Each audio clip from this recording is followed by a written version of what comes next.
Assalamualaikum warahmatullahi wabarakatuh. Bismillahirrahmanirrahim. Hamidan lillah tabaraka wa ta'ala wa musalliyan wa musalliman ala rasulillah wa ala alihi wa sahbihi wa man walah. La hawla wa la quwwata illa billah, amma ba'dah. Ziyadatul muhtaramin, hadirin wal hadirat, rahimani wa rahimakumullah. Semoga kita semua senantiasa dijaga dan diberikan naungan oleh Allah Subhanahu wa Ta'ala. Para hadirin yang kami hormati, di episode kali ini marilah kita sama-sama mengkaji tentang bagaimana anggota tubuh kita bisa senantiasa berzikir kepada Allah Subhanahu wa Ta'ala. Zikir berarti selalu ingat kepada Allah. Di antara semua yang ada yang diciptakan oleh Allah Subhanahu wa Ta'ala dalam wujud manusia, setidaknya ada 7 anggota yang bisa kita gunakan untuk berzikir. Terlebih di momen Ramadan ini, jangan sampai waktu terbuang sia-sia tanpa zikir. Jadi bagaimana maksud anggota tubuh semua berzikir? Yang pertama, ada zikir mata. Bagaimana zikir mata? Zikir mata yakni dengan menangis atas segala dosa-dosa yang pernah kita perbuat. Kita menangis atas apa yang pernah membuat orang tua kita marah.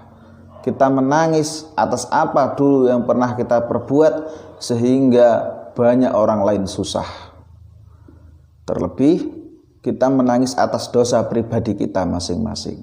Jadi inilah zikir mata. Bahkan saking pentingnya zikir mata, kata Rasulullah, ketika engkau berdoa menangislah. Jikalau tak bisa menangis, maka tangis-tangiskanlah. Sebab apa? Sebab air mata itu tandanya hati yang masih lunak, hati yang masih bersih. Jadi zikir mata adalah dengan menangisi apa dosa yang pernah kita kerjakan. Yang kedua adalah zikir dengan telinga. Bagaimana? Yakni dengan mendengarkan nasihat-nasihat, mendengarkan tausiah, mendengarkan kebaikan, kemudian kita kerjakan. Jadi telinga pun jangan sampai kita liburkan, kita istirahatkan untuk selalu mendengarkan perkara-perkara yang baik. Jangan sampai, dan kita harus benar-benar menjaga, terlebih di Ramadan ini, dari suara-suara yang tidak bermanfaat, dari gunjingan-gunjingan yang malah membuat banyak semakin menumpuk dosa kita. Jadi zikir telinga dengan mendengarkan nasihat-nasihat yang baik. Kemudian zikir lisan yang ketiga. Bagaimana zikir lisan? Ini sudah maklum, yakni dengan cara bersolawat, dengan cara memuji Allah Subhanallah, Allahumma sholli ala sayyidina Muhammad dan sebagainya. Jadi ketika lisan berzikir, itulah yang akan menyambungkan antara lisan dan hati kita dengan pujian kepada Allah, sanjungan kepada junjungan kita Nabi besar Muhammad sallallahu alaihi wasallam. Dengan lafaz apapun, lafaz-lafaz pujian yang membuat hati kita insya Allah semakin tenang. Kemudian yang keempat adalah zikir kedua tangan. Bagaimana kedua tangan ini berzikir?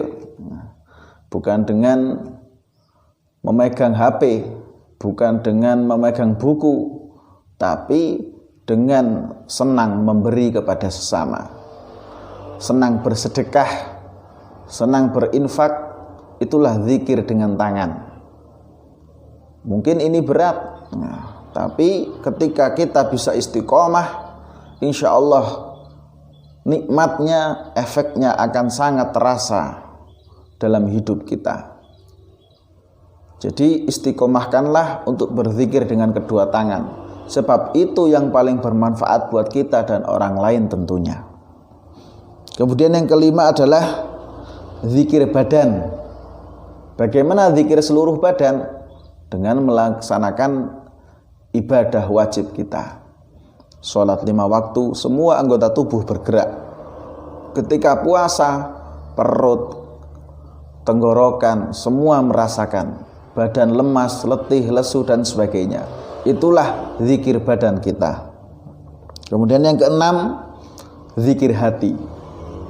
Nah, ini yang paling dominan, yang akan mempengaruhi seluruh anggota tubuh kita. Apa itu zikir hati? Yakni dengan khauf war roja, dengan takut dan berharap kepada Allah. Takut jikalau ibadah kita tidak diterima, takut jikalau dosa-dosa kita nanti tak diampuni, takut jikalau kita nanti kelak kita menghadap Allah namun kita tidak diberikan surga. Namun kita juga roja, berharap semoga doa-doa kita diterima, semoga dosa-dosa kita diampuni, dan semoga amal soleh kita bisa meninggikan derajat kita di sisi Allah Subhanahu wa ta'ala. Jadi zikir hati yakni dengan khauf war roja, dengan rasa takut dan berharap sepenuhnya kepada Allah Subhanahu wa ta'ala. Dan yang terakhir adalah zikir ruh. Ruh kita juga senantiasa ikut berzikir. Dengan apa? Dengan selalu pasrah dan ridho atas ketentuan yang diberikan Allah Subhanahu wa ta'ala kepada kita. Mungkin pekerjaan kita sama dengan orang lain, mungkin hidup kita bertetangga dengan orang lain, tapi ketentuan ridho atau qadha takdir dari Allah tidak akan sama. Jadi kita harus benar-benar pasrah dan ridho dengan ketentuan kita masing-masing. Sebab meskipun secara zahir itu tidak baik bagi kita, tapi pasti baik menurut Allah Subhanahu wa ta'ala. Hadza minni wal afu minkum. Ihdinas siratal mustaqim. Wassalamualaikum warahmatullahi wabarakatuh.